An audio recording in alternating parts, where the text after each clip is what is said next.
If your powder makes your skin look dry or settles into fine lines, it's not doing you any favors. Let's make something that actually blurs your skin and gives you that soft, natural glow. Today we're making the Daily Radiance Dust from the June Natural Beauty recipe box. This is one of those products that feels really light on your skin, but still makes everything look smoother and more even. It's a simple way to get that lit from within look without heavy makeup. We're starting with a mineral makeup base. This is what helps blur the look of pores and fine lines. When we add rose red mica, this gives a soft, warm, and a really natural glow. A few drops of almond oil help everything melt into your skin instead of just sitting on top. And just one drop of cedarwood. It helps balance the skin and adds a calm, grounding scent. This is really simple to make. Start by mixing your mineral base and mica until the color looks soft and even.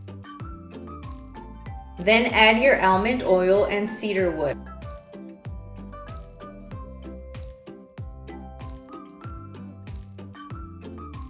Now use the back of your spoon to press everything together. You'll see it start to feel more silky, not dry or dusty. Once it's fully blended, transfer it into your container. If you want this as a pressed powder, just add a few more drops of the almond oil, then press it firmly into your container. When you apply it, it doesn't look heavy or powdery. It just softens everything and adds a really natural glow. You can use it as a light setting powder or just on the high points of your face. What I love about this recipe is they keep things simple. You get the key ingredients and recipes sent to you, so you can just make it without overthinking. If you make this, I'd love to see it. Share it and use the hashtag #IMadeThis to be entered into a $100 gift card drawing. It's such an easy way to switch to something that actually supports your skin.